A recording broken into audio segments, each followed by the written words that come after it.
Ada kota-kota di dunia kuno yang namanya masih bisa kita sebut hari ini dan merasakan beratnya. Bukan karena mereka masih berdiri, melainkan karena apa yang pernah mereka wakili terlalu besar untuk dilupakan begitu saja oleh sejarah. Ur Kasdim adalah salah satunya.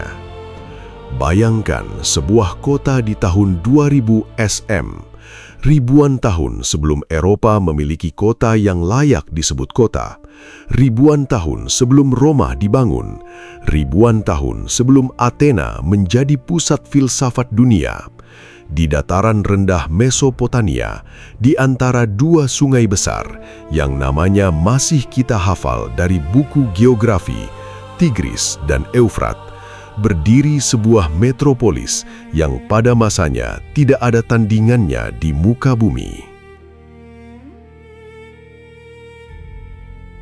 Ziggurat Ur, menara bata merah raksasa yang menjulang 70 kaki ke udara, terlihat dari jarak bermil-mil di seluruh dataran datar Mesopotamia. Bukan sekedar bangunan, melainkan pernyataan. Pernyataan bahwa manusia di sini sudah melampaui sekedar bertahan hidup, bahwa mereka sudah membangun peradaban, bahwa mereka sudah menciptakan sistem tulisan, kalender berbasis astronomi, hukum tertulis, sistem irigasi yang mengalirkan air dari sungai ke ladang-ladang sejauh berpuluh kilometer. Di pasar-pasar Ur, pedagang dari India, dari lembah Nil, dari Anatolia yang jauh, saling menawarkan barang dalam bahasa-bahasa yang berbeda, namun dipersatukan oleh bahasa universal yang paling tua, kepentingan dan pertukaran. Di kota inilah seorang pria bernama Abram hidup. Dan ia bukan orang sembarangan di kota yang luar biasa itu.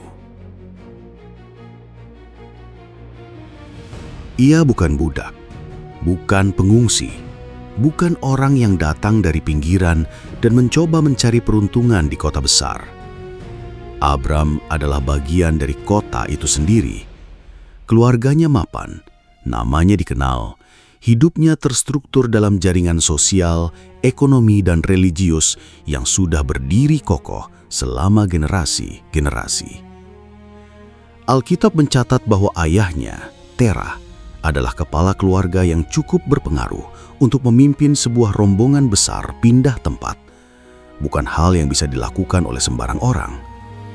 Namun, ada satu hal tentang Abram yang membedakan dia dari jutaan orang lain yang lahir, hidup, dan mati di Ur Kasdim tanpa meninggalkan jejak apapun di luar batas kota mereka.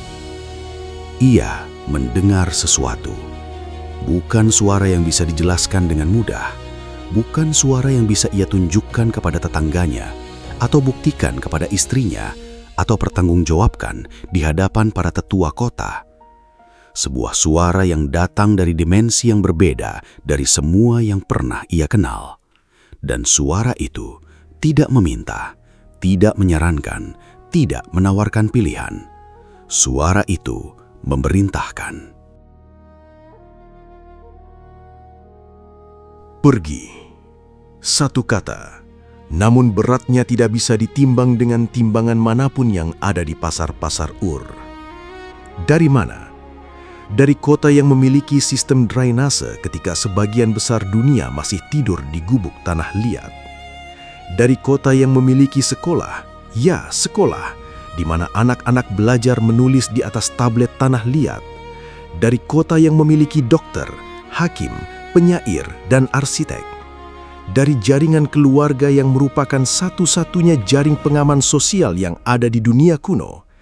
Tanpa keluarga, seorang pria bukan siapa-siapa di dunia yang tidak mengenal konsep negara kesejahteraan manapun. Pergi kemana? Ke tanah yang belum pernah dilihatnya. Ke tempat yang tidak memiliki nama dalam bahasa yang ia kenal. Ke masa depan yang tidak bisa ia ramalkan. Tidak bisa ia rencanakan, tidak bisa ia asuransikan. Berbekal apa? Sebuah janji. Dari suara yang tidak bisa ia perlihatkan kepada siapapun. Kebanyakan orang yang mendengar tentang Abraham, yang sudah terlanjur mengenalnya sebagai bapa orang percaya, yang tahu bagaimana kisah ini berakhir, yang membacanya dari balik jarak 2000 tahun teologis, tidak benar-benar merasakan betapa gilanya permintaan ini, betapa tidak masuk akalnya, betapa jika kita jujur, kita sendiri mungkin tidak akan melakukannya. Abram melakukannya. Namun perjalanan itu tidak dimulai dengan langkah dramatis dari Abram seorang. Ia dimulai dengan keputusan yang lebih rumit, yang melibatkan seseorang yang sering terlupakan dalam narasi besar ini. Terah, ayahnya. Kejadian pasal 11 mencatat sesuatu yang menarik. Bukan Abram yang pertama kali memimpin keluarga keluar dari Ur. Adalah Terah, sang ayah, yang mengambil inisiatif. Ia membawa seluruh keluarganya, Abram dan Sarai istrinya, Lot cucu pria satu-satunya yang masih ada setelah kematian Haran, saudara Abram yang meninggal lebih dulu, dan bergerak ke arah barat dengan tujuan Kanaan. Kanaan, tanah yang bahkan saat itu sudah memiliki reputasinya sendiri. Subur di beberapa bagiannya, strategis secara geografis, berada di persilangan rute perdagangan besar antara Mesir di selatan dan kerajaan-kerajaan utara. Terah tahu kemana ia menuju, atau setidaknya ia pikir ia tahu. Namun rombongan itu tidak pernah sampai ke Kanaan. Mereka berhenti di Haran. Haran, kota di tepi sungai Balih, di wilayah yang kini kita sebut Turki Selatan. Sebuah kota yang ironis sekali juga merupakan pusat pemujaan dewa bulan Nana, dewa yang sama yang disembah di Ur. Mungkin itulah sebabnya Terah berhenti di sana. Sesuatu yang familiar, sesuatu yang terasa seperti rumah meski bukan rumah. Sesuatu yang cukup nyaman untuk tidak perlu dilanjutkan lagi. Mereka menetap di Haran. Dan di Haran, Terah menua. Kekuatannya melemah. Tahun-tahun berlalu dengan tenang di kota yang cukup nyaman itu. Dan mimpi tentang Kanaan, jika memang pernah ada mimpi itu, semakin pudar menjadi sekadar kenangan tentang sebuah niat yang belum pernah benar-benar menjadi tekad. Terah meninggal di Haran pada usia 205 tahun. Dan dengan kematian ayahnya, Abram berdiri di persimpangan yang paling sunyi dan paling menentukan dalam hidupnya. Tidak ada lagi kepala keluarga yang lebih tua. Tidak ada lagi sosok otoritas yang bisa ia ikuti atau tanggungkan kepada. Tidak ada lagi alasan untuk menunda. Tidak ada lagi alasan untuk berkata, "Tunggu dulu. Ayah masih perlu dirawat, kita tidak bisa pergi sekarang." Hanya ia, istrinya Sarai, keponakannya Lot, dan suara itu yang tidak pernah berhenti, yang tidak pernah mengubah pesannya, yang menunggu dengan kesabaran yang tidak bisa dimengerti oleh logika manusiawi. Dan di Haran itulah, Kejadian 12 mencatat momen yang mungkin merupakan salah satu momen paling penting dalam seluruh sejarah umat manusia. Meskipun tidak ada yang tahu saat itu betapa pentingnya ia. Pergilah dari negerimu, dari sanak saudaramu, dari rumah bapamu ini, ke negeri yang akan kutunjukkan kepadamu. Aku akan membuat engkau menjadi bangsa yang besar, dan memberkati engkau, serta membuat namamu masyhur, dan engkau akan menjadi berkat. Perhatikan urutan dalam perintah itu, bukan kebetulan. Dalam tradisi sastra Ibrani kuno, urutan adalah makna. Negerimu, identitasmu, akar peradabanmu, sanak saudaramu, jaringan sosialmu, jaring pengamanmu, orang-orang yang akan hadir di pesta pernikahanmu dan pemakamanmu, rumah bapamu, sejarahmu, warisanmu, tempat di mana namamu sudah punya arti. Tuhan meminta Abram untuk melepaskan semuanya, satu persatu, lapisan demi lapisan, hingga yang tersisa hanyalah Abram sendiri, telanjang dari semua yang biasanya mendefinisikan siapa seorang manusia itu. Dan hanya di saat itulah Tuhan bisa mulai membangun sesuatu yang baru. Usia Abram ketika ia melangkah keluar dari gerbang Haran untuk terakhir kalinya, 75 tahun. Berhentilah sejenak di angka itu. Bukan 20 tahun, bukan 30, di mana tubuh masih kuat dan masa depan masih terasa seperti halaman kosong yang menunggu untuk ditulis. Bukan 40, usia di mana pria biasanya masih memiliki cukup energi dan cukup kenekatan untuk mengambil resiko besar. 75. Di dunia kuno, ketika angka harapan hidup rata-rata tidak mencapai separuhnya, 75 adalah usia di mana kebanyakan orang sudah membuat perjanjian diam-diam dengan kenyataan. Ini hidupku tidak akan berubah banyak, dan itu baik-baik saja.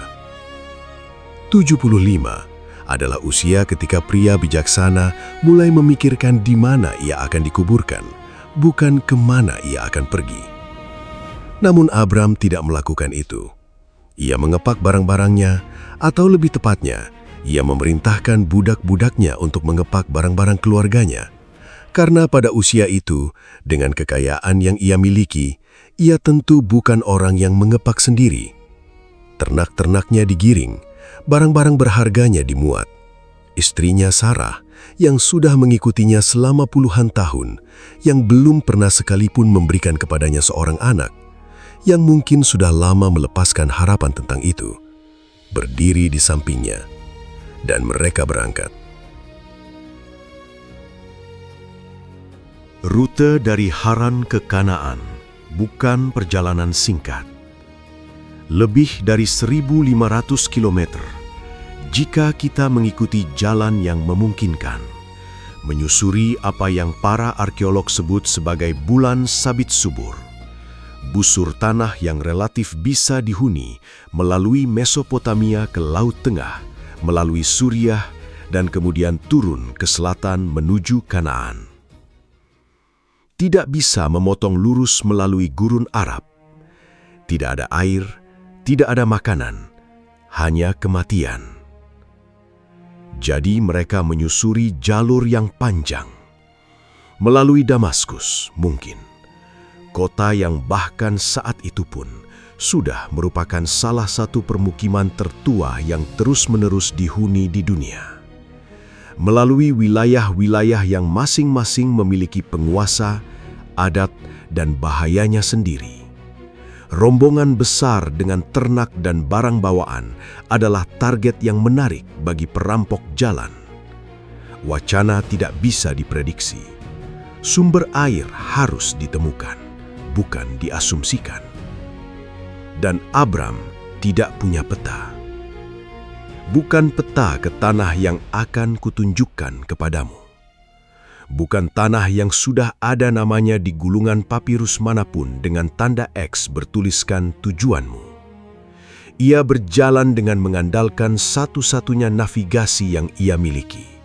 Kepekaan terhadap suara yang pertama kali memanggilnya keluar dari Ur. Langkah demi langkah, hari demi hari, bulan demi bulan.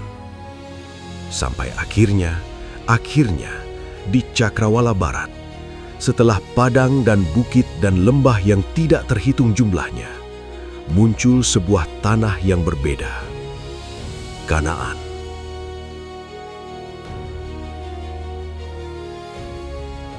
Namun sebelum kita mengikutinya melangkah masuk ke sana, ada sesuatu yang perlu kita pahami tentang apa yang baru saja ia tinggalkan. Karena memahami apa yang ditinggalkan adalah satu-satunya cara untuk benar-benar memahami apa artinya melangkah maju. Di Ur, nama Abram berarti sesuatu. Di Haran, ia masih putra Terah, kepala keluarga yang dihormati. Di sepanjang jalan yang ia tinggalkan, ada orang-orang yang tahu siapa ia. Pedagang yang pernah berbisnis dengannya, tetangga yang tahu sejarah keluarganya, wajah-wajah familiar di pasar pagi. Di Kanaan, ia bukan siapa-siapa. Seorang asing, seorang pendatang.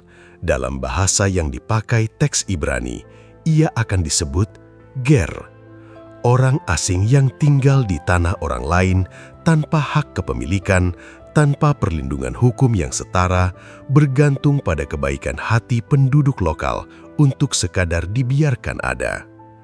Ia datang ke tanah yang dijanjikan sebagai tamu yang tidak diundang. Dan Tuhan yang sudah memintanya melepaskan segalanya untuk datang ke sini, menyambutnya bukan dengan tanah yang sudah siap ditempati, bukan dengan dokumen kepemilikan yang sudah ditandatangani, bukan dengan rumah yang sudah dibangun, melainkan dengan satu kalimat lagi, "Inilah negeri yang akan kuberikan kepada keturunanmu." Keturunanmu, bukan kepadamu, kepada keturunanmu, kepada anak-anakmu, kepada generasi yang belum ada, kepada orang-orang yang bahkan belum lahir dari rahim Sara yang selama ini tetap tertutup. Abram berdiri di Sikem di bawah pohon tarbantin yang besar dan mendengar janji yang akan membutuhkan seluruh sisa hidupnya untuk mulai dipahami. Ia membangun mezbah, bukan istana, bukan benteng, bukan bahkan rumah permanen. Hanya susunan batu sebagai tanda bahwa di sini, di tanah ini, di bawah langit Kanaan yang berbeda dari langit Ur dan langit Haran, sesuatu telah dimulai. Sesuatu yang ia sendiri belum bisa sepenuhnya bayangkan.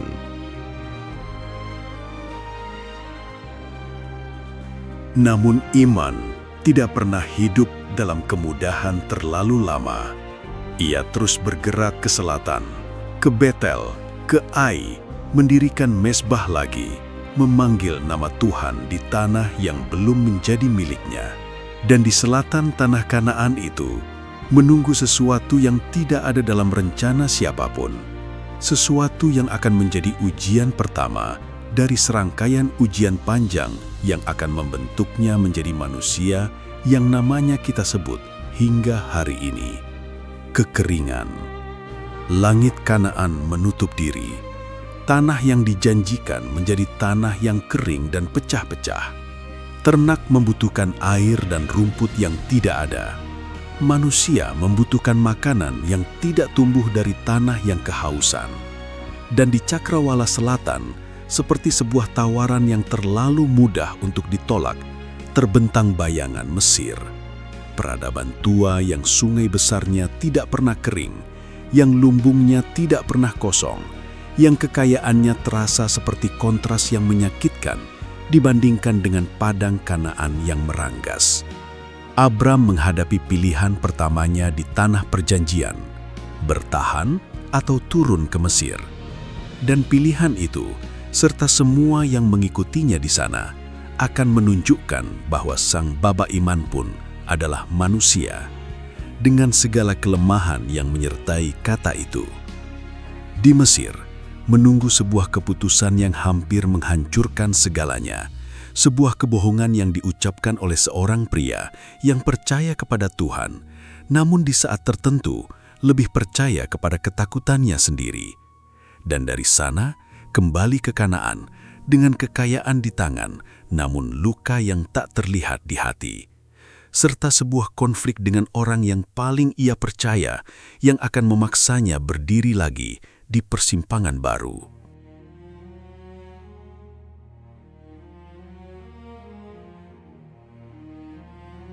Ada jenis keberanian yang mudah dikagumi dari kejauhan. Keberanian untuk meninggalkan kota yang makmur.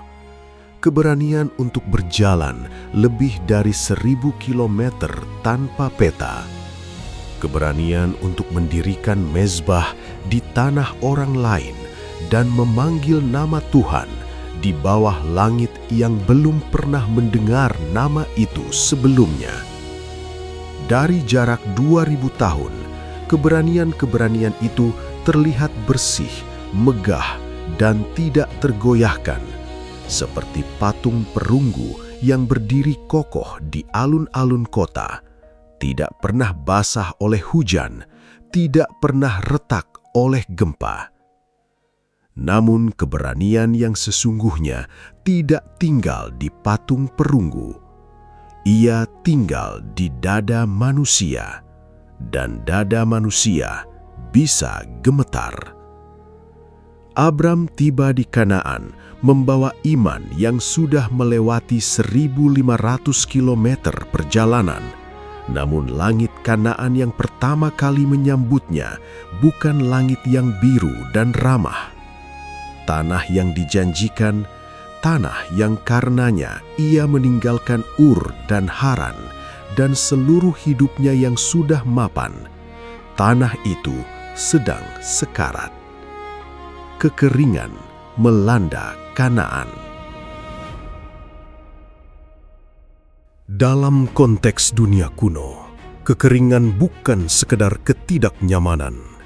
Ia adalah kalimat mati yang dijatuhkan kepada seluruh komunitas secara perlahan. Ternak mati pertama, lembu, kambing, domba yang menjadi ukuran kekayaan seorang pria di zaman itu mulai berjatuhan satu persatu. Tubuh-tubuh mereka menjadi keras di bawah terik matahari yang tidak kenal belas kasihan. Lalu tanaman gagal, benih yang ditanam tidak berkecambah, atau berkecambah lalu layu sebelum sempat berbuah. Lalu sumur-sumur mengering satu demi satu sampai orang-orang harus berjalan semakin jauh hanya untuk menemukan air yang semakin keruh dan semakin sedikit. Dan Abram berdiri di tengah semua itu. Ia baru saja tiba. Ia baru saja mendirikan mezbah di Sikem dan di Betel, baru saja memanggil nama Tuhan di tanah yang belum menjadi miliknya, baru saja mulai percaya bahwa keputusannya meninggalkan Haran adalah keputusan yang benar. Lalu bumi di bawah kakinya mulai retak, langit di atasnya tetap biru, terlalu biru, tidak ada awan, tidak ada janji hujan.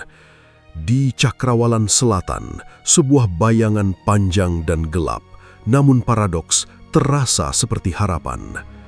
Mesir. Sungai Nil tidak pernah kering.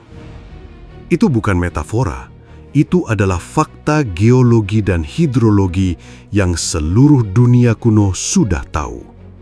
Banjir tahunan Nil yang teratur membawa lumpur hitam yang subur ke ladang-ladang Mesir, mengisi lumbung-lumbung yang lalu menjadi magnet bagi seluruh dunia yang sedang lapar. Ketika Kanaan kering, ketika Mesopotamia gagal panen, orang-orang bergerak ke selatan menuju Mesir, seperti air yang selalu mencari tempat yang lebih rendah. Seperti manusia yang selalu mencari tempat yang lebih aman. Abram memutuskan untuk turun ke Mesir. Di permukaan ini adalah keputusan logis, pragmatis, bahkan bijaksana. Seorang pemimpin keluarga yang baik tidak membiarkan orang-orang di bawah tanggung jawabnya mati kelaparan demi sebuah prinsip. Ada ternak yang harus diberi makan, ada budak-budak yang harus dijaga, ada istrinya Sarah yang tidak boleh ia biarkan menderita. Namun di balik logika yang masuk akal itu, tersimpan sesuatu yang tidak pernah ia akui kepada siapapun, mungkin bahkan kepada dirinya sendiri. Mesir adalah pelarian dari tanah yang seharusnya ia percayai. Tuhan berkata pergi ke Kanaan. Ia pergi ke Kanaan. Lalu Kanaan kering dan keras. Dan alih-alih bertahan, alih-alih menunggu, alih-alih mempercayai bahwa Tuhan yang memanggilnya ke sini pasti sudah memperhitungkan musim kering ini, ia bergerak ke selatan, menjauh dari tanah perjanjian, mendekati peradaban yang tidak ada dalam rencana Tuhan untuknya. Disinilah kita harus berhenti sejenak dan memperkenalkan Sarah. karena kisah yang akan segera terjadi tidak bisa dipahami tanpa memahami siapa Sarah.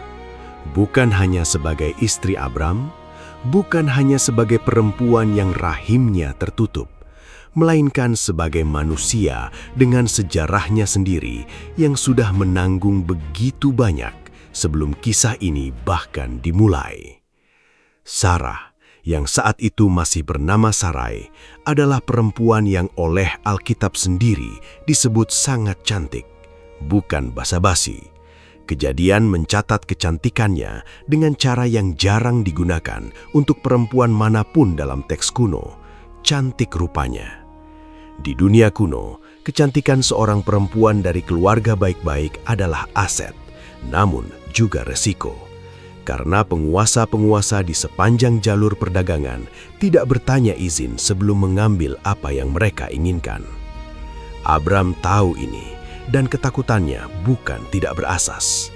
Namun cara ia menangani ketakutan itu, itulah yang menjadi noda pertama dalam narasi seorang pria yang kemudian akan disebut sebagai Bapa Iman. Sebelum mereka menyeberang ke Mesir, Abram memanggil Sarah dan berkata kepadanya sesuatu yang bunyinya terasa seperti rencana yang masuk akal, namun intinya adalah sebuah pengkhianatan yang dibungkus dengan alasan keselamatan. Aku tahu bahwa engkau adalah seorang perempuan yang cantik. Apabila orang Mesir melihat engkau, mereka akan berkata, "Itu istrinya." Lalu mereka akan membunuh aku dan membiarkan engkau hidup. Katakanlah bahwa engkau adikku, supaya aku diperlakukan mereka dengan baik olehmu, dan nyawaku diselamatkan karena engkau. Bacalah kalimat itu dengan lambat. Seorang suami meminta istrinya untuk menyangkal statusnya sebagai istri, yang berarti melepaskan satu-satunya perlindungan yang ia miliki di tanah asing itu. Seorang suami yang berkata, "Nyawaku diselamatkan karena engkau," menempatkan keselamatannya di atas keselamatan perempuan yang seharusnya paling ia lindungi. Seorang pria yang baru saja meninggalkan segalanya karena percaya pada suara Tuhan, kini membuat rencana cadangannya sendiri, seolah Tuhan yang cukup kuat untuk memanggil dia keluar dari Ur, tidak cukup kuat untuk melindunginya dari Firaun. Sarah tidak protes, setidaknya tidak ada catatannya. Ia pergi bersama Abram ke Mesir, membawa beban perjanjian yang telah suaminya tanda tangani atas namanya. Apa yang terjadi berikutnya berlangsung tepat seperti yang Abram takutkan, dan tepat seperti yang ia rencanakan, yang membuatnya lebih menyakitkan. Para pembesar Firaun melihat Sarah. Mereka melaporkan kecantikannya kepada Firaun, dan Firaun yang terbiasa mendapatkan apa yang ia inginkan di kerajaannya sendiri, mengambil Sarah ke istananya. Abram dibiarkan hidup, bahkan lebih dari itu, Tuhan memberikan kepadanya domba dan lembu, keledai dan unta, budak laki-laki dan perempuan, sebagai mahar untuk Sarah yang dianggapnya sebagai saudari Abram. Kekayaan yang mengalir ke tangan Abram adalah kekayaan yang dibayar dengan status istrinya. Disinilah narasi ini mencapai titik yang paling tidak nyaman untuk direnungkan. Karena Alkitab tidak menghakimi Abram secara eksplisit di bagian ini, tidak ada malaikat yang turun menegur, tidak ada suara Tuhan yang muncul dengan teguran. Yang ada hanyalah narasi yang dingin dan faktual. Sarah diambil, Abram mendapat domba dan lembu. Kehidupan berlanjut. Tetapi Tuhan tidak diam.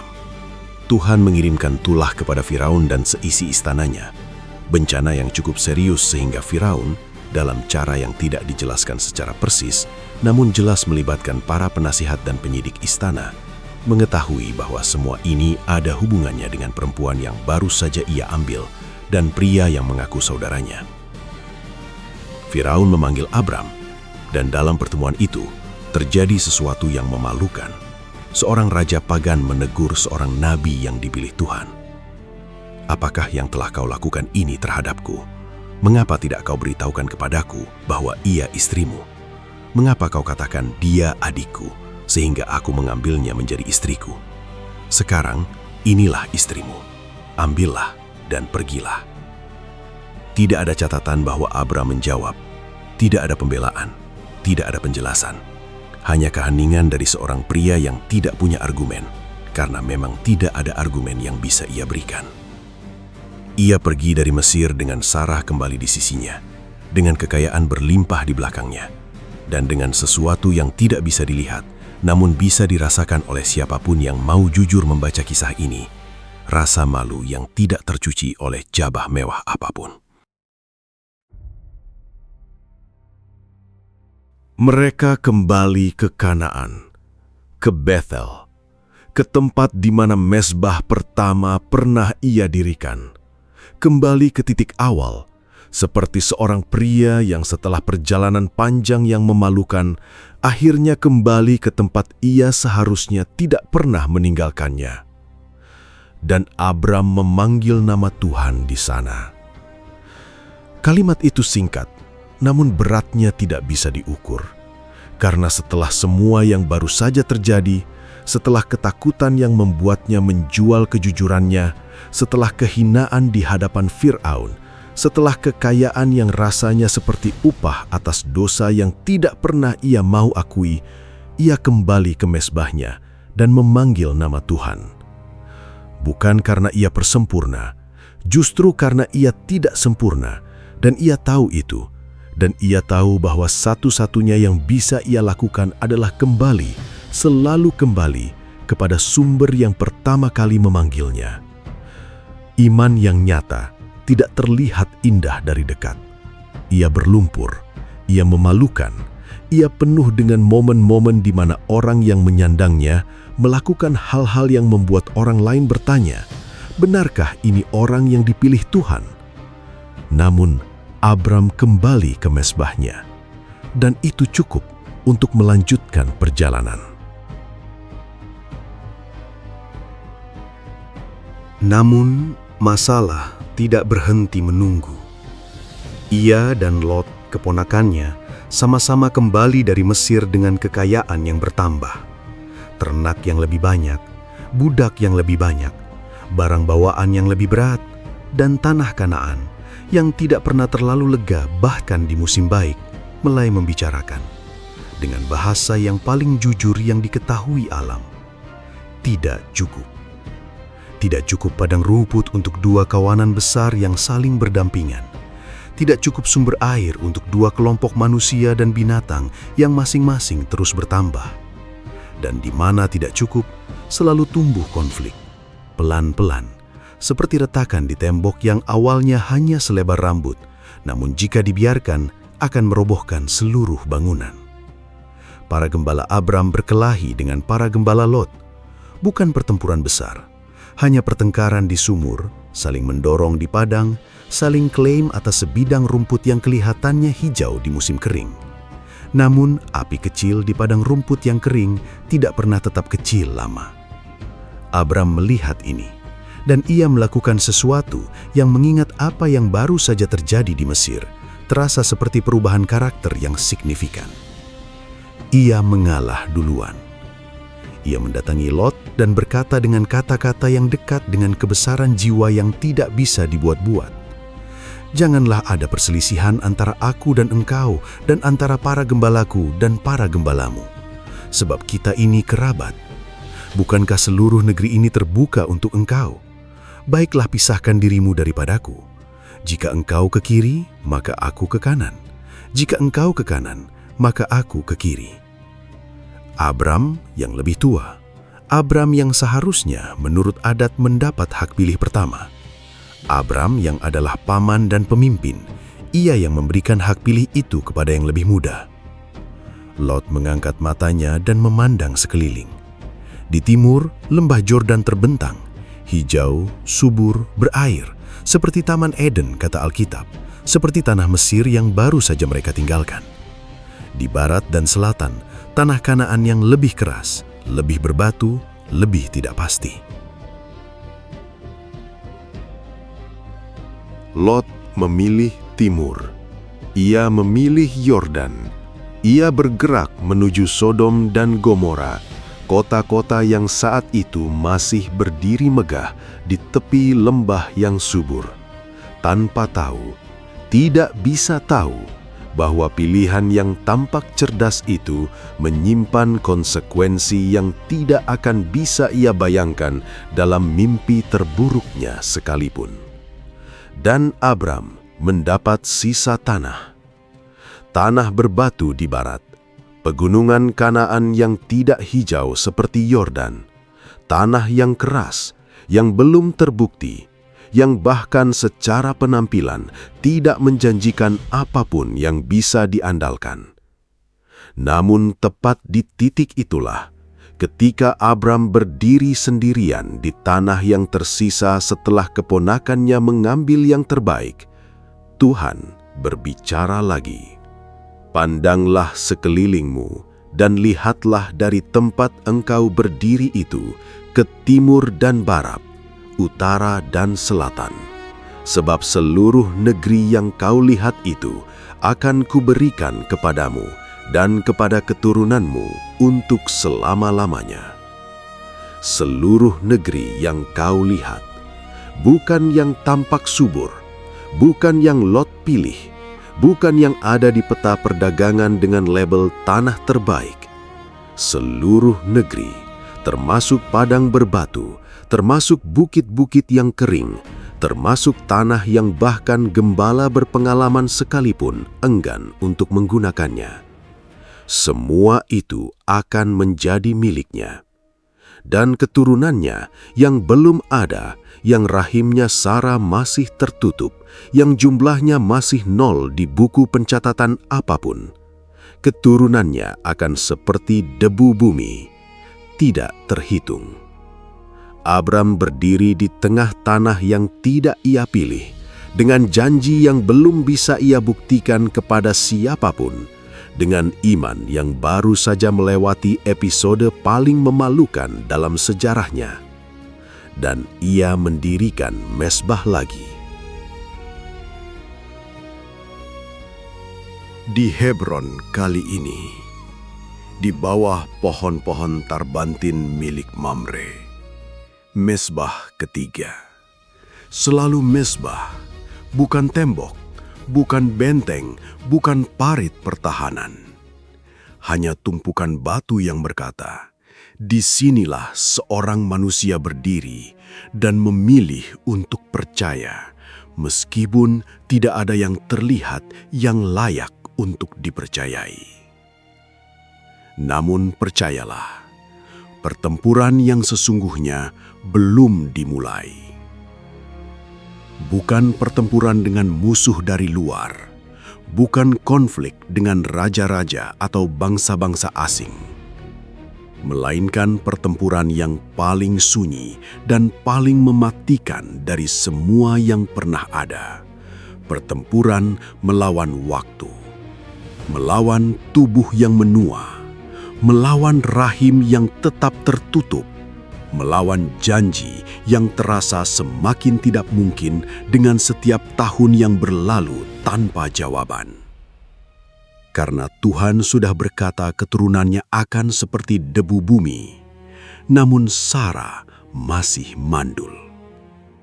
Dan waktu tidak seperti Tuhan, tidak pernah berhenti berjalan.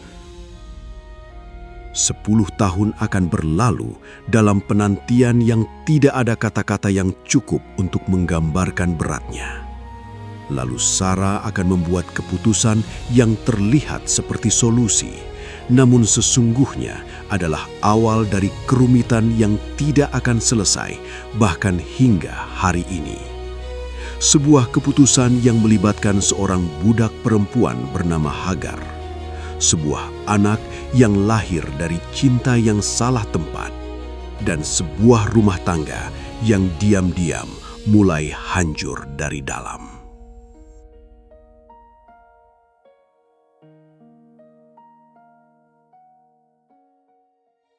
Ada yang lebih menyiksa dari rasa sakit yang datang tiba-tiba. Rasa sakit yang datang tiba-tiba bisa diteriakan, bisa diratapi, bisa diceritakan kepada orang lain dengan kata-kata yang jelas dan nyaring.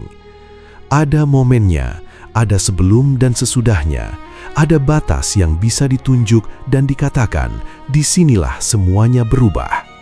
Rasa sakit seperti itu, meski berat, masih memiliki bentuk, masih bisa digenggam, masih bisa diletakkan di atas meja dan diperiksa. Namun, ada jenis penderitaan lain yang tidak bersuara dan tidak berbentuk. Penantian. Penantian yang tidak tahu kapan akan berakhir. Penantian yang tidak disertai tenggat waktu, tidak dilengkapi jadwal, tidak ditemani setidaknya sebuah kepastian tentang kapan ketidakpastian ini akan selesai. Penantian yang setiap paginya terasa sama dengan pagi sebelumnya, namun setiap malamnya menyimpan keheningan yang sedikit lebih berat dari malam sebelumnya. Sampai pada titik di mana keheningan itu bukan lagi sekedar ketiadaan suara, melainkan sebuah kehadiran tersendiri yang menempati sudut-sudut tenda dan mengikuti langkah-langkah orang yang menanggungnya kemanapun ia pergi. Itulah yang tinggal bersama Abram dan Sarah di Hebron selama 10 tahun. 10 tahun sejak mereka tiba di Kanaan. Angka itu terdengar mudah diucapkan. 10 tahun. Namun coba bayangkan isinya. Bukan sebagai angka, melainkan sebagai kehidupan yang harus dijalani hari demi hari tanpa jawaban. 10 musim semi yang datang dengan bunga-bunga di padang dan pergi tanpa membawa apa yang paling mereka tunggu. 10 musim panas yang terik di bawah langit Kanaan yang keras. 10 musim dingin yang membuat tenda terasa semakin kecil dan keheningan di dalamnya semakin besar. 10 kali festival panen yang dirayakan oleh bangsa-bangsa di sekitar mereka. Anak-anak berlarian, tawa perempuan muda yang menggendong bayi, suara kehidupan yang terus berlanjut di luar tenda mereka. Sementara di dalam, ada kekosongan yang tidak bisa diisi oleh ternak, tidak bisa diisi oleh kekayaan, tidak bisa diisi oleh mezbah-mezbah batu yang terus mereka dirikan. Abram kini 85 tahun, Sarah 65 tahun, di luar batas usia biologis yang bahkan menurut standar dunia kuno tidak lagi memungkinkan kehamilan. Tubuh mereka berbicara dengan bahasa yang keras dan jelas. Ini tidak akan terjadi. Namun janji Tuhan berbicara dengan bahasa yang berbeda. Dan di antara dua suara itulah, di celah sempit antara kenyataan biologis dan kemungkinan ilahi, Sarah akhirnya membuat keputusan yang akan mengubah sejarah dengan cara yang tidak pernah ia rencanakan. Hagar. Nama itu mungkin tidak sepopuler nama-nama lain dalam kisah ini. Namun, tidak ada cara untuk menceritakan kisah Abram dengan jujur, tanpa berhenti cukup lama di sini, di nama ini, di perempuan ini. Karena Hagar bukan sekedar pembantu cerita, ia adalah manusia dengan luka dan harapannya sendiri yang akan terbawa jauh melampaui batas kisah ini. Ia adalah budak perempuan dari Mesir. Kemungkinan besar salah satu dari budak-budak yang Firaun berikan kepada Abram di episode memalukan yang sudah kita bahas sebelumnya. Artinya ia adalah salah satu dari konsekuensi hidup dari kebohongan yang pernah Abram ucapkan. Ia tidak memilih untuk menjadi bagian dari keluarga ini. Ia tidak memilih untuk meninggalkan Mesir. Ia tidak memilih apapun. Seperti kebanyakan orang dalam posisinya di dunia kuno, hidupnya adalah serangkaian pilihan yang dibuat oleh orang lain atas namanya. Dan sekarang, Sarah akan membuat satu pilihan lagi atas namanya. Sarah datang kepada Abram dengan sebuah usul. Dalam bahasa yang terdengar seperti keikhlasan, namun sesungguhnya lahir dari keputusasaan yang sudah mencapai batasnya. ia berkata, "Tuhan telah tidak memberi aku anak. Karena itu, cobalah masuk kepada hambaku itu.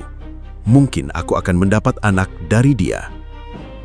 Di telinga modern, kalimat ini terdengar mengejutkan. Namun di konteks budaya Timur Tengah abad ke-20 sebelum Masehi, ini bukan hal yang tidak lazim. Teks-teks hukum dari Nuzi dan kota-kota Mesopotamia lainnya mencatat secara eksplisit bahwa seorang istri yang mandul boleh memberikan budak perempuannya kepada suaminya, dan anak yang lahir akan dianggap sebagai anak sang istri secara hukum.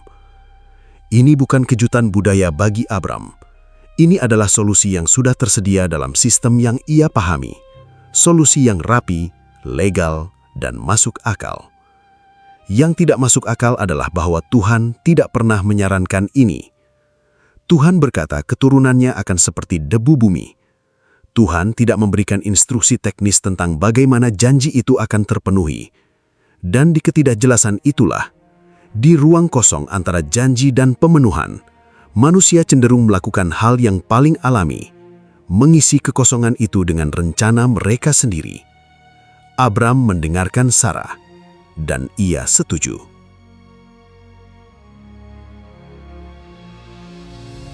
Hagar mengandung. Dan di titik itulah, sesuatu berubah di dalam rumah tangga yang selama ini tampak stabil dari luar, namun menyimpan tekanan yang tak terlihat di dalamnya. Alkitab mencatatnya dengan singkat namun tajam. Ketika Hagar tahu bahwa ia mengandung, maka ia memandang rendah akan nyonyanya. Ini bisa dibaca sebagai kesombongan, namun bisa juga dibaca sebagai sesuatu yang jauh lebih manusiawi dan jauh lebih rumit dari itu. Hagar yang seluruh hidupnya tidak memiliki kendali atas apapun, yang selalu menjadi objek dari keputusan orang lain. Untuk pertama kalinya dalam hidupnya, ia memiliki sesuatu yang Sarah tidak miliki. Sesuatu yang bahkan dengan segala kekayaan dan pengaruh Sarah tidak bisa dibeli atau diperintahkan. Seorang anak yang tumbuh di rahimnya. Keseimbangan kekuasaan yang selama bertahun-tahun condong ke satu arah, tiba-tiba terasa bergeser, dan Sarah tidak bisa menerimanya. Ia pergi kepada Abram dengan amarah yang tidak sepenuhnya bisa ia sembunyikan di balik kata-kata yang ia pilih. "Penghinaan yang kuderita ini adalah tanggung jawabmu. Aku sendiri yang memberikan hambaku ke dalam pangkuanmu." Tetapi setelah ia tahu bahwa ia mengandung, ia memandang rendah akan aku. "Tuhan kiranya menjadi hakim antara aku dan engkau." Perhatikan dinamika dalam kalimat ini. Sarah menyalahkan Abram atas situasi yang ia sendiri yang menciptakannya. Abram yang menyetujui rencana Sarah, kini menerima amarah karena rencana itu berjalan sesuai rencananya. Dan Abram yang seharusnya menjadi pemimpin rumah tangga, yang seharusnya berdiri di antara dua perempuan ini dengan kebijaksanaan dan keadilan, melakukan apa yang paling mudah dilakukan oleh seorang pria yang tidak tahu harus berbuat apa. Ia menyerah. "Hambamu itu ada dalam kekuasaanmu, perbuatlah kepadanya apa yang baik pada matamu." Dengan kata-kata itu, Abram menyerahkan Hagar, seorang perempuan yang sedang mengandung anaknya sendiri, kembali ke tangan Sarah tanpa perlindungan apapun. Ia memilih ketenangan rumah tangga atas keadilan bagi seorang perempuan yang tidak punya suara. Sarah memperlakukan Hagar dengan keras, dan Hagar melarikan diri ke padang gurun.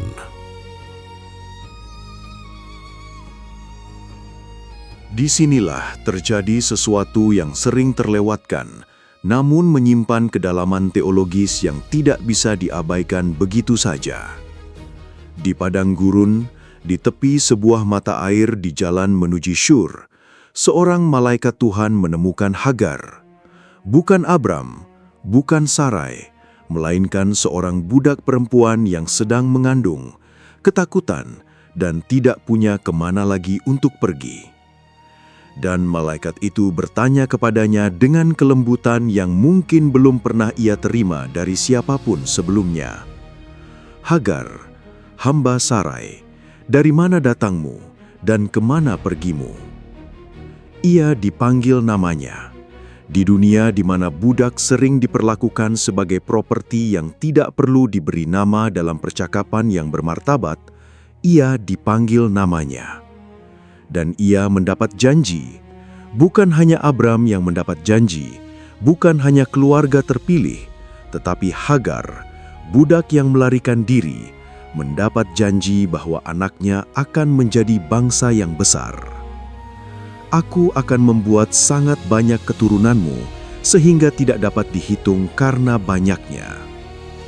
Hagar memberi nama kepada Tuhan yang berbicara kepadanya, El Roi, Allah yang melihat, karena katanya, "Sudahkah aku melihat Allah dan masih hidup sesudah penglihatannya itu?" Ini bukan catatan sampingan. Ini adalah salah satu momen paling radikal dalam seluruh teks Perjanjian Lama. Tuhan yang melihat ke bawah dan menemukan bukan orang yang paling berkuasa, bukan bapa iman yang sedang berdoa di mezbahnya, melainkan seorang perempuan terbuang yang tidak punya siapapun. Dan Hagar kembali, karena malaikat itu menyuruhnya kembali, dan karena mungkin untuk pertama kalinya, ia kembali bukan sebagai budak yang pasrah, melainkan sebagai seseorang yang tahu bahwa ia dilihat oleh Tuhan yang tidak melewatkan siapapun.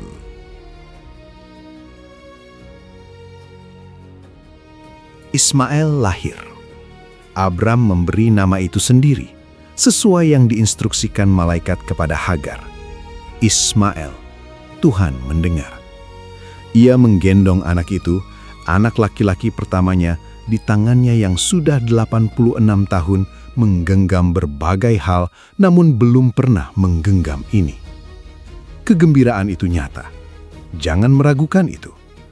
Selama bertahun-tahun ia menunggu, selama bertahun-tahun ia menatap langit malam dan mencoba menghitung bintang-bintang seperti yang Tuhan perintahkan.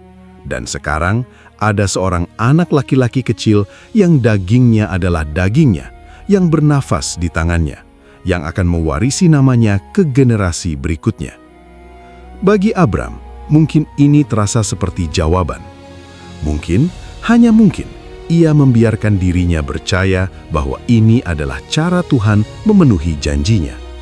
Bukan persis seperti yang ia bayangkan, bukan melalui Sarah, namun tetap melalui darahnya.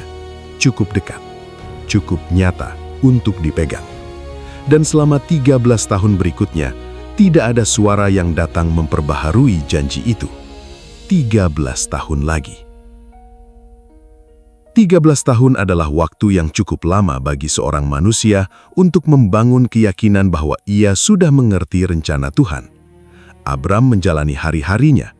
Ismail tumbuh dari bayi yang tidak berdaya menjadi anak laki-laki yang berlari di padang, lalu menjadi remaja yang mulai belajar mengembala ternak.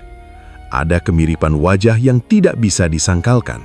Lekukan rahang yang sama, cara berdiri yang sama, mungkin bahkan cara tertawa yang sama. Abram memandang anaknya dan melihat keberlangsungan namanya. Sementara Sarah memandang Ismail dan melihat sesuatu yang berbeda. Sesuatu yang tidak perlu diucapkan untuk bisa dirasakan oleh semua orang yang ada di tenda itu. Ia memandang Ismail dan melihat pengingat bahwa janjinya belum terpenuhi. Bahwa ia masih perempuan yang belum memberikan anak kepada suaminya dari rahimnya sendiri. Bahwa dalam hierarki tenda itu ada perempuan lain yang anaknya berdiri dan berjalan dan bersuara. Sementara ia, Sarah, tetap kosong. 13 tahun adalah waktu yang cukup lama juga bagi luka diam berubah menjadi sesuatu yang tidak lagi diam.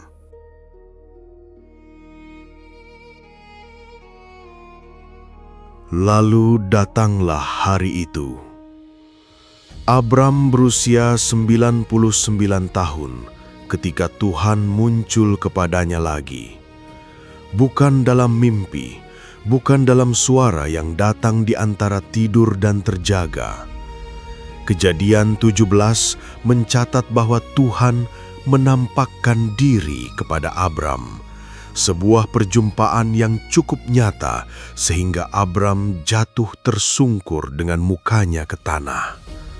Dan Tuhan tidak memulai dengan pertanyaan atau basa-basi. Ia memulai dengan identitas. Akulah Allah yang Maha Kuasa. Hiduplah di hadapanku dengan tidak bercacat. Aku akan mengadakan perjanjian antara aku dan engkau. Lalu sesuatu yang baru terjadi, sesuatu yang belum pernah terjadi sebelumnya dalam seluruh perjalanan ini. Tuhan mengubah nama Abram. Abram, yang berarti Bapa yang mulia dalam bahasa Ibrani, diubah menjadi Abraham, Bapa banyak bangsa. Sebuah nama yang terdengar seperti klaim yang berlebihan bagi seorang pria berusia 99 tahun yang hanya memiliki satu anak dari budak perempuannya. Sebuah nama yang setiap kali dipanggil oleh siapapun akan berbunyi seperti sebuah iman yang dinyatakan keras keluar air. Bapa banyak bangsa, apakah tendamu sudah bersih? Bapa banyak bangsa, gembala-gembalamu mencari air di timur. Setiap panggilan sehari-hari, setiap transaksi di pasar, setiap percakapan biasa akan menjadi pengulangan janji yang harus terus ia percayai dengan mulut yang mengucapkannya, bahkan di saat hatinya bertanya-tanya.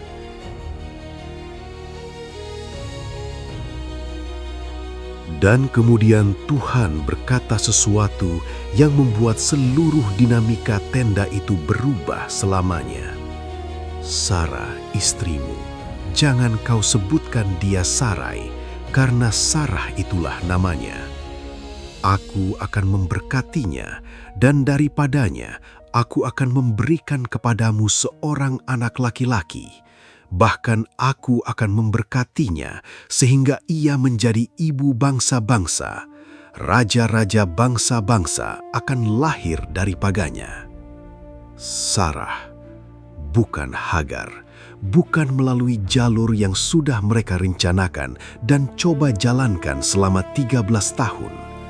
Bukan anak yang sudah ada dan sudah tumbuh dan sudah berlari di padang itu. Sarah, perempuan berusia 89 tahun yang rahimnya sudah jauh melampaui batas biologis manapun yang dikenal oleh bidan atau tabib termahal di Mesir sekalipun. Abraham mendengar ini, dan Alkitab mencatat reaksinya dengan jujur yang menggetarkan.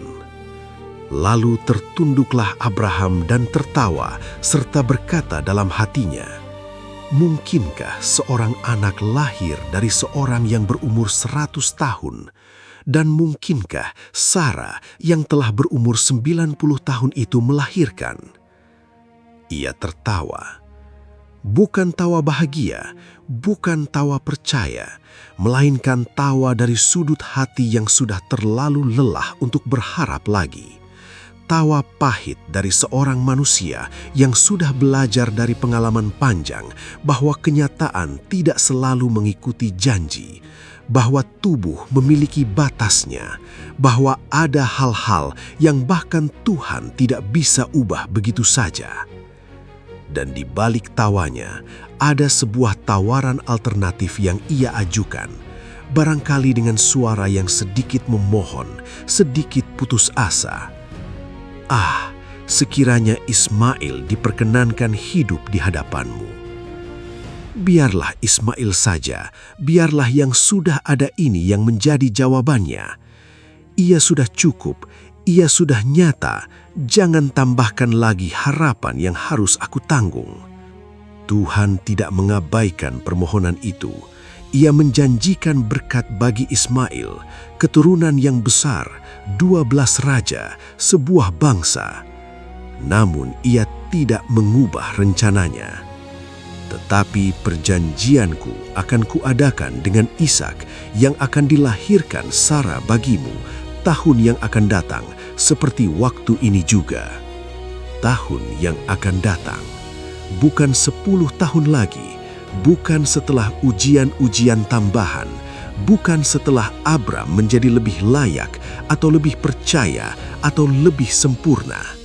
1 tahun, 12 bulan, cukup dekat untuk terasa nyata, namun masih cukup jauh untuk membutuhkan iman.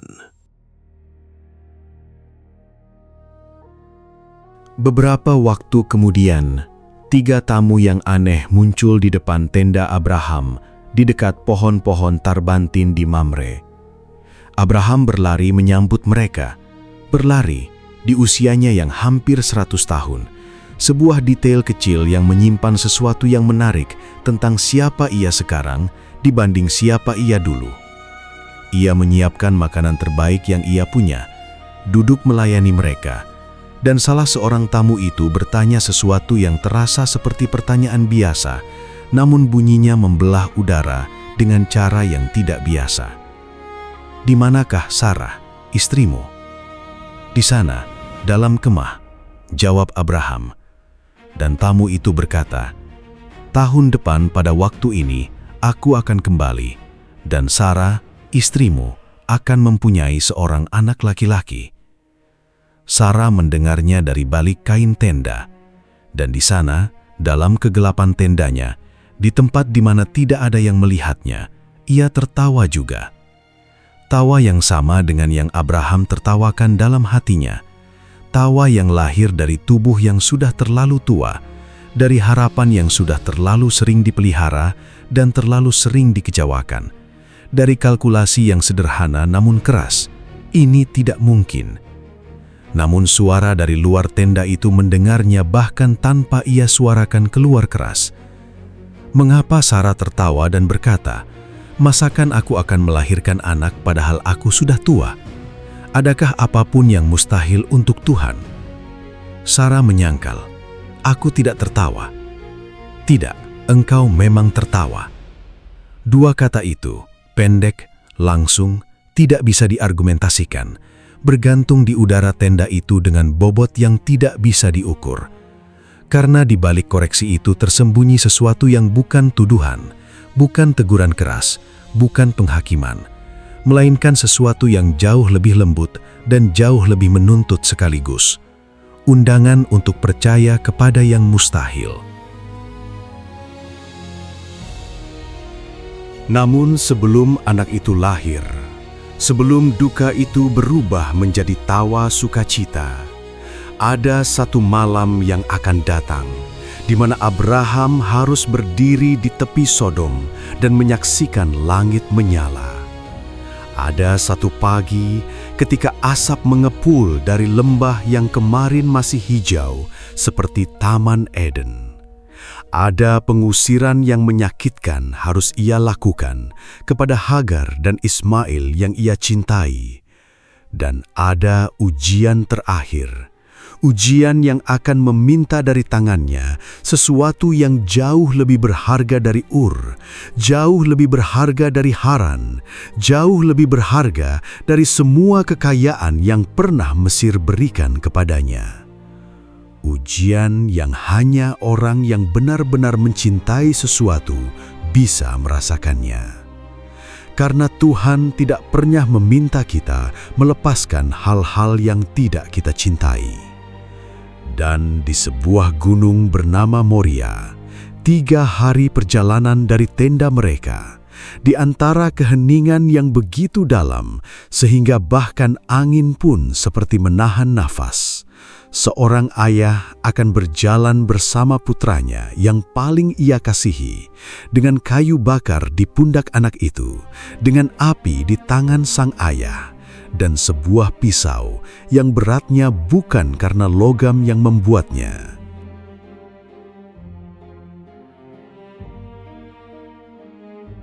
Ada momen dalam hidup manusia di mana dunia berhenti berputar.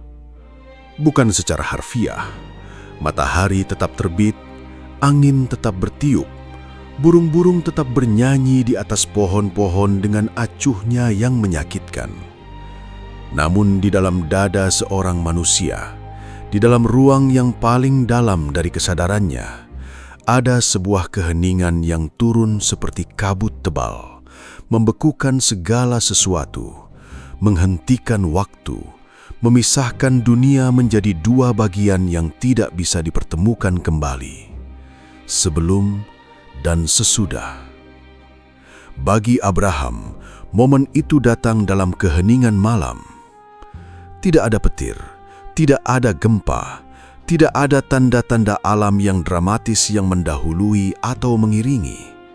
Hanya suara yang sudah ia kenal selama berpuluh-puluh tahun.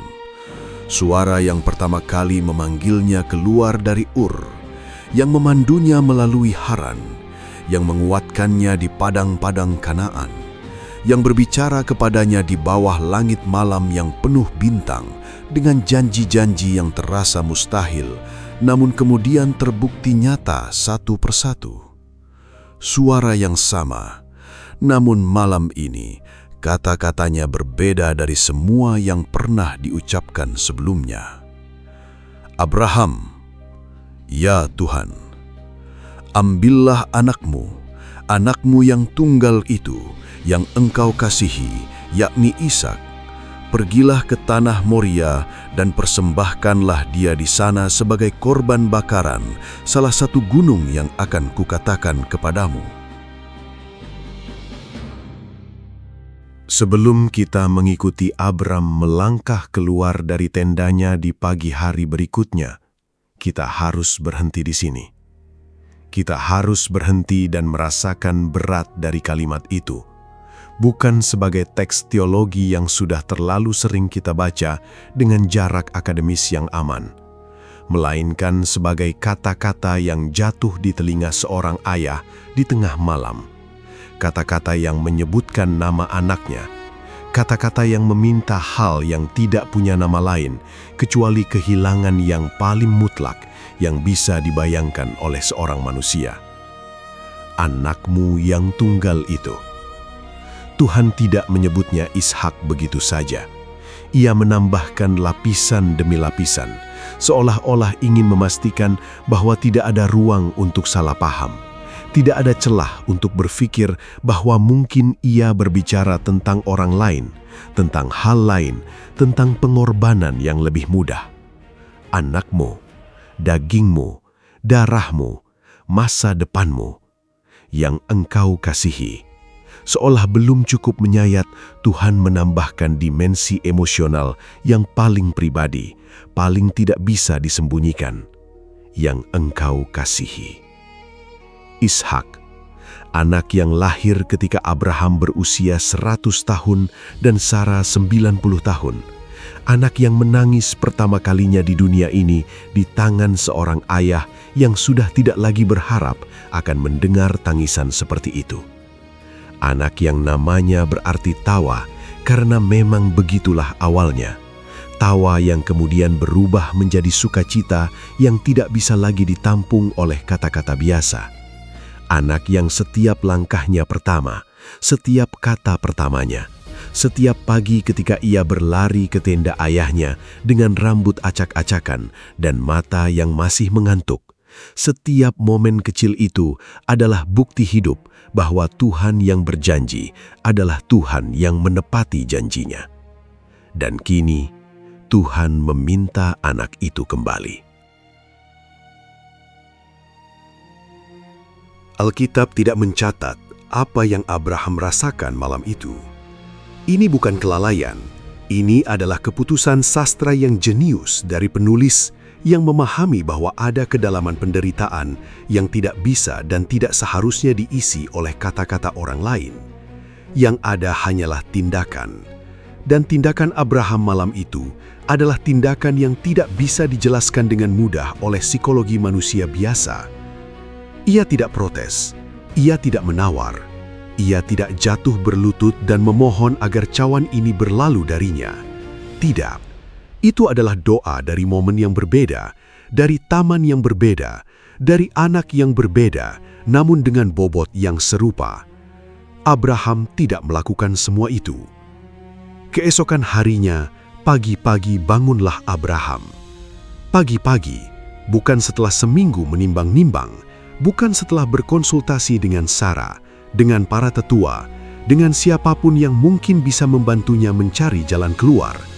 Pagi-pagi, dengan cara yang hanya bisa dilakukan oleh seseorang yang sudah mengambil keputusannya di malam sebelumnya dan tidak mau memberikan dirinya waktu yang cukup untuk mencabut keputusan itu. Ia menyiapkan keledainya, memanggil 2 orang hambanya, membelah kayu untuk korban bakaran. Detail fisik yang kecil namun berat, karena membelah kayu membutuhkan waktu, membutuhkan tenaga, membutuhkan fokus yang dipaksa untuk hadir sementara pikiran mungkin ingin pergi ke tempat lain. Dan kemudian ia memanggil Ishak. Mereka berangkat menuju tanah Moria.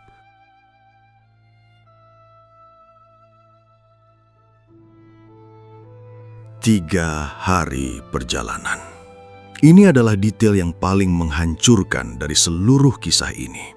Bukan dramanya, bukan momen pisau yang terangkat, bukan bahkan dialog terakhir yang akan segera kita sampai ke sana. Melainkan 3 hari. 3 hari di mana Abraham berjalan dengan anaknya di sisinya. 3 hari di mana mereka berbagi makanan, berbagi api di malam hari, berbagi kelelahan perjalanan. 3 hari di mana Ishak mungkin bertanya tentang bintang-bintang di langit malam, atau bertanya berapa jauh lagi mereka akan berjalan, atau sekedar berlari ke depan dengan energi anak muda yang tidak tahu betapa berharganya energi itu sampai ia tidak lagi memilikinya. 3 hari di mana Abraham memandang anaknya dan harus memilih setiap jam, setiap langkah untuk terus berjalan maju.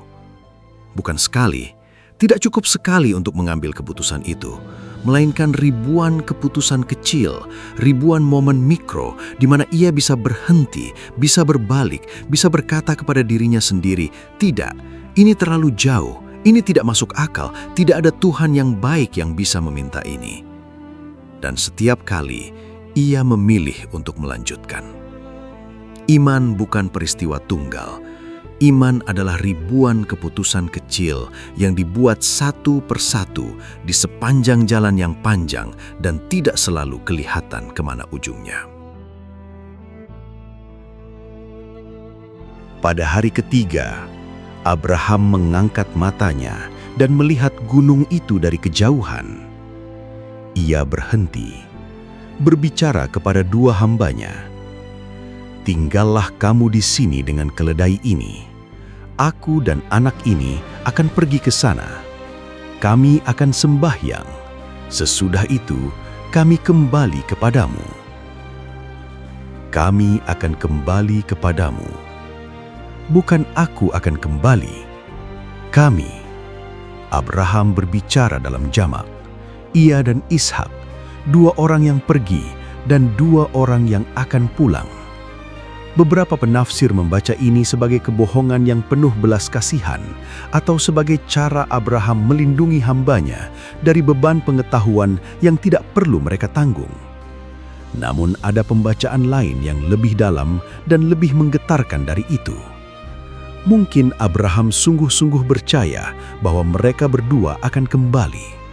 Bukan karena ia tidak mengerti apa yang Tuhan minta, bukan karena ia menyangkali kenyataan yang ada di depannya, melainkan karena suatu cara berpikir yang hanya bisa lahir dari iman yang sudah melewati puluhan tahun pengujian.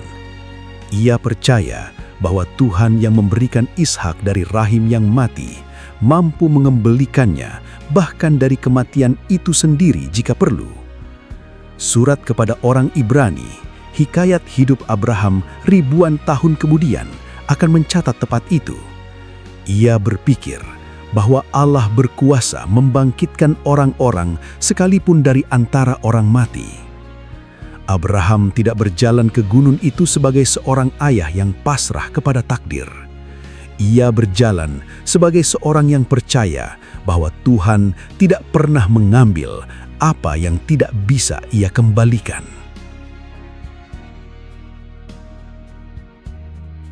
Mereka mendaki bersama. Ishak memanggul kayu bakar di bahunya, kayu yang sudah dibelah ayahnya dengan tangannya sendiri, kayu yang berat dan kasar dan nyata. Abraham membawa api dan pisau di tangannya. 2 orang, 1 gunung, 1 tujuan yang hanya satu dari mereka yang mengetahuinya sepenuhnya.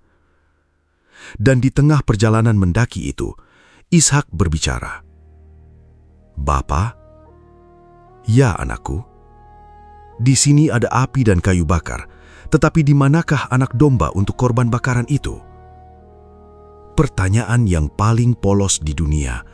Pertanyaan seorang anak yang mengamati persiapan dengan mata yang masih belum tahu betapa berbahayanya pengetahuan. Yang melihat ada yang kurang dari persamaan ini dan bertanya dengan cara yang paling alami dan paling menghancurkan yang bisa dibayangkan. Di manakah anak domba? Abraham berdiri di tengah lereng gunung itu dengan anaknya di hadapannya, dengan pisau di tangannya, dengan api yang masih menyala, dan ia menjawab, bukan dengan keheningan, bukan dengan tangisan yang meledak, bukan dengan pengakuan yang hancur, melainkan dengan kalimat yang 4 kata pertamanya adalah pengakuan iman yang paling padat dan paling kaya yang pernah diucapkan manusia dalam bahasa apapun. Allah yang akan menyediakan anak domba untuk korban bakaran baginya, anakku. Allah yang akan menyediakan. Dalam bahasa Ibrani, Elohim Yireh, Tuhan yang melihat ke depan, Tuhan yang sudah ada di tujuan sebelum kita berangkat, Tuhan yang menyediakan bukan setelah kita meminta, bukan setelah kita tiba, melainkan sudah ada di sana sejak sebelum perjalanan dimulai, menunggu di titik pertemuan antara iman manusia dan kedaulatannya yang tidak bisa digagalkan oleh apapun.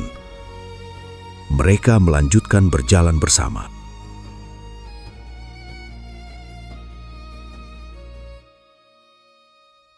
Mereka tiba di puncak. Abraham membangun mezbah. Mezbah lagi. Selalu mezbah.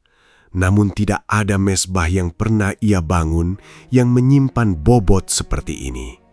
Tangannya yang tua menyusun batu demi batu dengan cara yang sama seperti yang sudah ratusan kali ia lakukan. Namun tidak ada yang sama dari momen ini dengan momen-momen sebelumnya. Ia mengikat Ishak. Alkitab tidak mencatat protes dari Ishak, tidak mencatat pergulatan, tidak mencatat teriakan, tidak mencatat upaya melarikan diri. Dan ini adalah detail yang para rabi Yahudi selama berabad-abad sudah renungkan dengan sangat serius. Karena Ishak bukan bayi, pada waktu ini ia sudah cukup besar untuk memanggul kayu yang berat mendaki gunung. Beberapa tradisi memperkirakan usianya antara 25 hingga 30 tahun. Ia adalah pemuda yang kuat, yang jauh lebih muda dan jauh lebih kencang dari ayahnya yang sudah lebih dari 100 tahun. Jika ia mau, ia bisa melarikan diri. Namun ia tidak lari. Mungkin karena ia melihat sesuatu di wajah ayahnya yang tidak bisa ia tolak.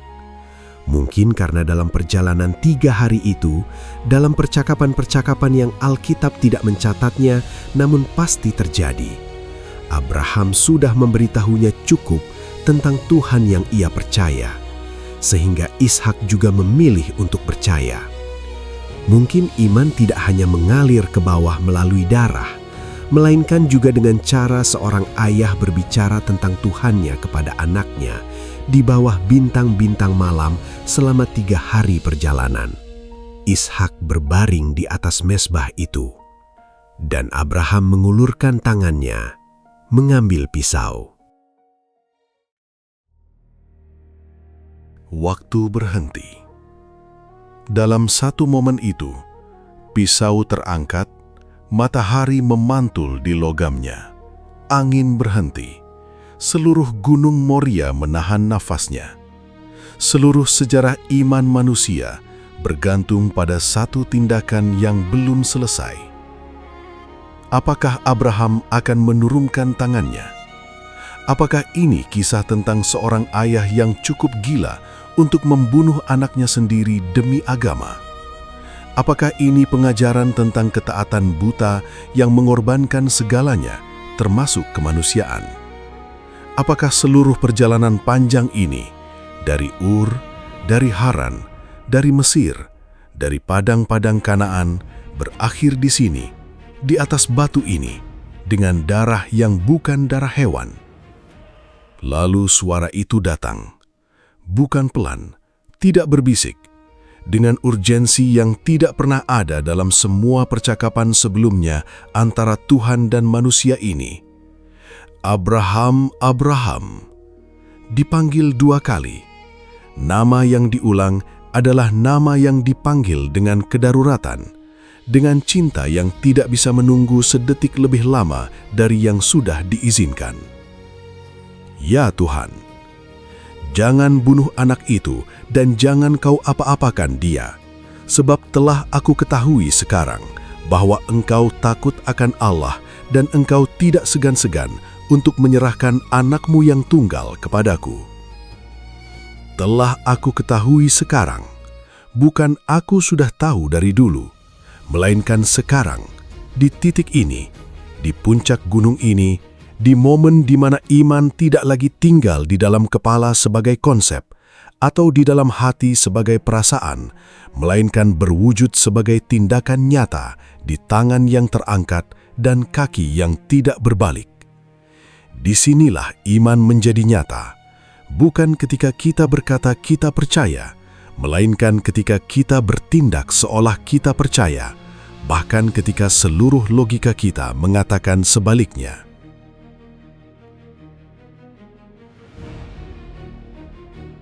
Abraham mengangkat matanya, dan di balik semak-semak di sana, terikat tanduknya, tidak bisa kemana-mana, sudah ada di sana entah sejak kapan tanpa ia sadari, seekor domba jantan berdiri. Ia mengambil domba itu, ia mempersembahkannya sebagai korban bakaran sebagai ganti anaknya. Dan untuk tempat itu, ia memberi nama yang akan diulang-ulang oleh lisan manusia dalam bahasa-bahasa yang berbeda selama ribuan tahun ke depan. Yahweh Yireh, Tuhan yang menyediakan. Bukan Tuhan yang memberikan setelah kita membuktikan diri. Bukan Tuhan yang hadir setelah kita lulus ujian dengan nilai sempurna, melainkan Tuhan yang sudah ada di sana, sudah menyediakan, sudah menyiapkan, sudah menempatkan domba itu di balik semak sebelum Abraham bahkan menginjakkan kaki di lereng gunung itu. Yang dibutuhkan Abraham hanya satu hal, terus berjalan cukup jauh untuk sampai ke titik di mana persediaan itu bisa ditemukan. Tuhan berbicara sekali lagi dari langit, dan kali ini bukan hanya janji, melainkan sumpah. Tuhan bersumpah demi dirinya sendiri, karena tidak ada yang lebih besar dari Dia yang bisa dijadikan saksi, bahwa berkat akan mengalir melalui keturunan Abraham kepada seluruh bangsa di bumi. Oleh keturunanmu lah, semua bangsa di bumi akan mendapat berkat karena engkau mendengarkan firman-Ku. Semua, kata yang paling inklusif yang ada dalam bahasa manusia, kata yang melampaui batas suku dan geografi dan sejarah, dan semua yang biasanya memisahkan manusia dari yang lain. Abraham dan Ishak menuruni gunung itu. Kami, seperti yang ia janjikan kepada hambanya, 2 orang yang naik, 2 orang yang turun. Namun perjalanan Abraham belum sepenuhnya selesai dengan turunnya ia dari Moria. Masih ada Sara yang harus ia ceritakan, atau mungkin tidak pernah ia ceritakan sepenuhnya, karena ada hal-hal yang terjadi di antara seorang manusia dan Tuhannya, yang tidak memiliki kata-kata yang cukup untuk diceritakan kepada siapapun, bahkan kepada orang yang paling kita cintai sekalipun. Alkitab mencatat bahwa setelah peristiwa Moria, Abraham kembali ke Beersheba, bukan ke Hebron, bukan ke tempat Sarah berada. Ada yang membaca ini dan bertanya-tanya, ada yang melewatinya begitu saja. Namun, tidak lama setelah itu, Sarah meninggal dunia. 127 tahun usianya. Abraham berdiri di hadapan jenazah istrinya, perempuan yang telah bersamanya dari Ur, yang menanggung kekeringan Kanaan, yang turun bersamanya ke Mesir, yang menangis dalam keheningan tendanya selama puluhan tahun, yang tertawa dengan tawa duka ketika mendengar janji yang terasa mustahil, yang akhirnya menggendong Ishak di tangannya dan merasakan bahwa Tuhan yang berjanji adalah Tuhan yang menepati janjinya. Dan Abraham menangis. Lalu masuklah Abraham untuk meratapi Sarah dan menangisinya. Satu kalimat, namun di dalamnya tersimpan seluruh sejarah cinta yang tidak sempurna antara dua manusia yang tidak sempurna, yang bersama-sama menjalani perjalanan yang jauh melampaui ukuran manusia biasa. Abraham hidup 175 tahun. Ia sempat menyaksikan Ishak menikah dengan Ribka, perempuan yang datang dari jauh, yang dipilih oleh seorang hamba yang dikirim dengan penuh iman, yang menjawab panggilan itu dengan kata-kata yang mengingatkan kita pada seseorang yang pernah kita temui di awal kisah ini. Aku mau pergi. Ia sempat menyaksikan cucunya, atau setidaknya awal dari keberlangsungan janji itu, bahwa benang yang dimulai di Ur Kasdim pada malam yang penuh bintang itu terus terjalin, tidak terputus, tidak hilang ditelan waktu. Dan ketika waktunya tiba, Alkitab mencatatnya dengan kata-kata yang tidak bisa dibaca tanpa merasakan sesuatu yang hangat di dada. Kemudian Abraham meninggal dalam keadaan yang sudah tua dan tinggi umurnya, serta penuh dengan tahun-tahun hidupnya, dan ia dikumpulkan kepada kaum leluhurnya. Penuh dengan tahun-tahun hidupnya. Bukan sekedar panjang umur, melainkan penuh, kata yang menyiratkan kelengkapan, keutuhan, sebuah kehidupan yang tidak berakhir dengan pertanyaan yang tidak terjawab, melainkan dengan pemahaman yang datang melalui jalur yang tidak pernah bisa ia bayangkan, namun sekarang tidak bisa ia bayangkan bisa berbeda. Ishak dan Ismail, dua saudara dari dua ibu yang berbeda, dua anak dari satu ayah, yang mencintai keduanya dengan cara yang berbeda, namun tidak kalah nyata, berdiri bersama di depan Gua Mahpela. Bersama mereka menguburkan ayah mereka di sisi Sarah, di tanah yang Abraham beli dengan harga penuh, di Kanaan, di tanah yang dijanjikan. Namun apa artinya semua ini bagi kita, orang-orang yang hidup ribuan tahun setelah Abraham, yang tidak pernah berjalan di padang-padang Kanaan, yang tidak pernah berdiri di puncak Moria, yang mengenal kisah ini dari halaman-halaman buku yang sudah terjilid rapi dan tersedia di rak-rak toko? Apakah ini hanya sejarah yang indah namun jauh? Sebuah kisah epik dari masa lalu yang kita kagumi dari jarak yang aman, seperti mengagumi patung di museum tanpa pernah merasakan permukaannya? Atau ada sesuatu di sini yang masih berbicara? Karena jika kita jujur, banyak dari kita mengenal perasaan berdiri di Haran, tempat yang cukup nyaman, cukup familiar, cukup tidak mengancam sehingga kita bisa memutuskan untuk berhenti di sana dan menyebut itu sebagai tujuan ketika sesungguhnya itu hanya titik transit. Banyak dari kita tahu rasanya menunggu, bukan 10, bukan 20 tahun, namun cukup lama untuk mulai bertanya apakah janji itu nyata atau hanya produk dari harapan kita sendiri yang sudah berbentuk terlalu kuat. Dan mungkin disitulah Abraham paling relevan bagi kita hari ini. Bukan karena ia sempurna, ia tidak sempurna. Ia berbohong di Mesir, Ia gagal melindungi Hagar. Ia tertawa di saat yang salah dan menangis di saat yang tepat, dan kadang-kadang membuat keputusan yang lebih masuk akal secara manusiawi daripada secara iman. Namun ia terus kembali, selalu kembali ke mezbahnya, ke nama Tuhan yang ia panggil di tempat-tempat yang belum terbukti menjadi miliknya. Dan itu ternyata cukup. Bukan kesempurnaan yang Tuhan minta dari Abraham, bukan catatan bersih yang tanpa noda, melainkan kesediaan untuk terus berjalan, meskipun tidak tahu persis kemana, meskipun kaki sudah lelah, meskipun ada suara di dalam kepala yang berbisik bahwa mungkin lebih bijaksana untuk berhenti dan mencari jalan yang lebih masuk akal. Kesediaan untuk terus berjalan. Itu saja.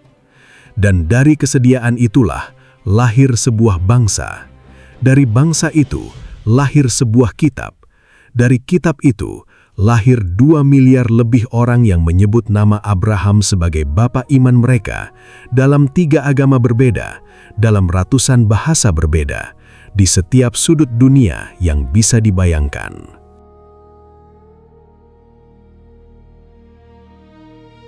Satu manusia, satu keputusan untuk pergi, satu mezbah yang didirikan di tanah yang bukan miliknya, dan seluruh dunia berubah. Mungkin pertanyaannya bukan, apakah aku memiliki iman sebesar Abraham? Karena Abraham sendiri memulai perjalanannya bukan dengan iman yang sudah besar dan sempurna dan tidak tergoyahkan. Ia memulai dengan sebuah langkah. Satu langkah kecil keluar dari pintu gerbang Haran. Satu langkah yang tidak bisa ia jelaskan kepada siapapun. Satu langkah yang secara objektif terlihat seperti keputusan paling tidak bijaksana yang bisa dilakukan oleh seorang pria berusia 75 tahun. Pertanyaannya adalah, Haran manakah yang sedang kamu tinggali hari ini? Tempat nyaman manakah yang kamu sebut tujuan, padahal kamu tahu di dalam hati yang paling jujur bahwa itu hanyalah perhentian? Tempat di mana kamu berhenti bukan karena perjalanan sudah selesai, melainkan karena melanjutkan terasa terlalu mahal, terlalu tidak pasti, terlalu meminta hal-hal yang tidak ingin kamu lepaskan. Dan ada suara apa yang sudah lama kamu dengar, namun belum kamu turuti? Suara yang tidak bisa kamu buktikan kepada siapapun, namun tidak juga bisa kamu abaikan begitu saja, karena ia terus kembali, terus memanggil, terus menunggu dengan kesabaran yang melampaui kesabaran manusia. Abraham tidak menerima tanah itu sepenuhnya semasa hidupnya. Ia mati sebagai tamu di tanah yang Tuhan janjikan, pemiliknya secara iman, namun belum secara penuh. Yang ia terima bukan tanah, yang ia terima adalah sesuatu yang tidak bisa dibeli, tidak bisa diwarisi, tidak bisa dicuri oleh bangsa manapun atau waktu manapun. Kepercayaan Tuhan. Dan 2000 tahun kemudian kita masih menyebut namanya. Bukan karena ia kaya, bukan karena ia sempurna, bukan karena hidupnya mudah atau jalannya lurus tanpa tikungan yang menyakitkan, melainkan karena ia pergi ketika dipanggil, karena ia kembali ke mezbahnya ketika jatuh, karena ia terus berjalan bahkan ketika tidak tahu kemana ujung jalan itu. Dan Tuhan menyebutnya sahabatnya. Tidak ada gelar yang lebih besar dari itu. Inilah kisah Abraham, perjalanan 1.500 kilometer yang bukan hanya melintasi padang gurun Kanaan, namun melintasi kedalaman jiwa manusia yang paling jujur tentang apa artinya percaya kepada sesuatu yang tidak bisa dilihat, tidak bisa dipegang, tidak bisa dibuktikan, namun terbukti nyata, jauh melampaui semua yang bisa direncanakan oleh pikiran manusia yang paling cerdas sekalipun. Sampai jumpa di kisah Alkitab berikutnya. Tuhan Yesus memberkati.